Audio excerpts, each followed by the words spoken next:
ഇന്ന് തന്നെ ഡൗൺലോഡ് ചെയ്യൂ. കാണൂ നിങ്ങളുടെ ഫേവറേറ്റ് ഷോസ്. നിന്നെയും നിന്റെ അമ്മയും ഇവിടെ നിർത്തിയത് ഞാനാണ്. അപ്പോ നിനക്ക് എന്തെങ്കിലും പ്രശ്നം വന്നാ നീ അത് പറയേണ്ടത് ആരോടാ? അത് ചെയ്യാതെ നീ വഴക്കിന് പോവാണോ?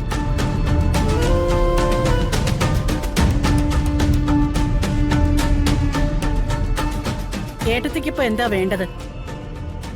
ഇവരെ രണ്ടുപേരെയും ഇപ്പൊ തന്നെ ഇവിടുന്ന് പറഞ്ഞു വിടണം. അല്ലെങ്കിൽ ഞങ്ങളിപ്പോ ഇവിടുന്ന് ഇറങ്ങും. അങ്ങനെ അവരെ പറഞ്ഞുവിടാൻ മാത്രം കുറ്റമൊന്നും അവർ ചെയ്തിട്ടില്ല. നീലിമയും അനസൂയയുമാണ് അങ്ങോട്ട് വഴക്കിന് ചെന്നത്.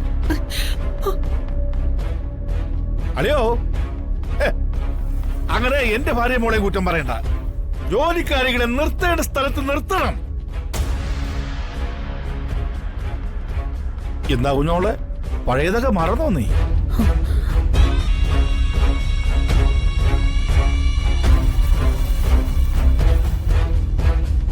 പഴയതെന്തോന്ന്?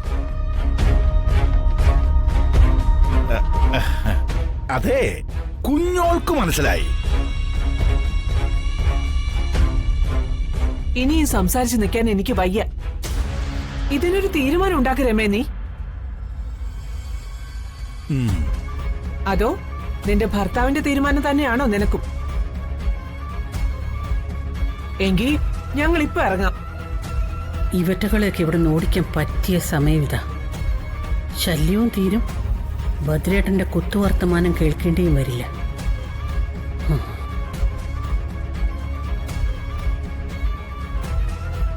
രമയൊന്നും പറഞ്ഞില്ല. ഞാൻ ആലോചിച്ചിടത്തോളം ജയേട്ടൻ പറഞ്ഞത് തന്നെയാ ശരി.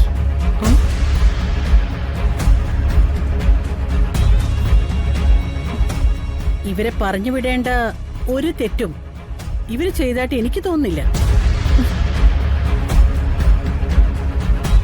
അമ്മയെ കുറ്റം പറഞ്ഞപ്പോ അവള് തല്ലുവെന്ന് പറഞ്ഞു. അതിലെന്താ തെറ്റ്? എന്തായാലും ഇവരെ എങ്ങോട്ടും പറഞ്ഞു വിടുന്നില്ല. ബാക്കിയൊക്കെ ഏട്ടത്തിയുടെ ഇഷ്ടം.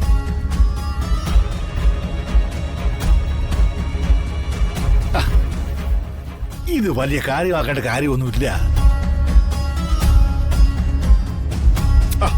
എല്ലാവരും ഒരു കുടുംബം പോലെയൊക്കെ കഴിയുമ്പോ അതിൽ ചില പൊട്ടലും ചീറ്റലൊക്കെ ഉണ്ടാവും, സ്വാഭാവികം.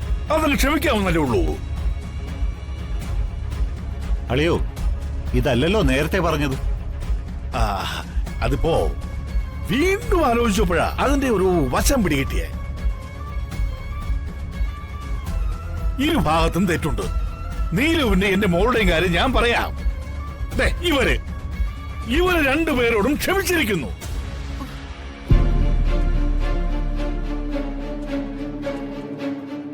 എന്ന് നിങ്ങളോട് ആര് പറഞ്ഞു? ക്ഷമിക്കാൻ പറ്റുന്നൊന്നുമല്ല ഇവള് ഞങ്ങളെ പറഞ്ഞത്. ഇതിപ്പോ എല്ലാവരുടെയും കണ്ണിൽ ഞങ്ങൾ തെറ്റുകാരല്ലേ?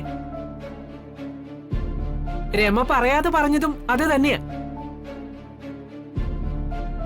അതുകൊണ്ട് നിങ്ങൾ മുതലാളിമാരും ജോലിക്കാരും കൂടി ഇവിടെ അങ്ങ് കഴിഞ്ഞു. ഞങ്ങൾ പോയി തരാം.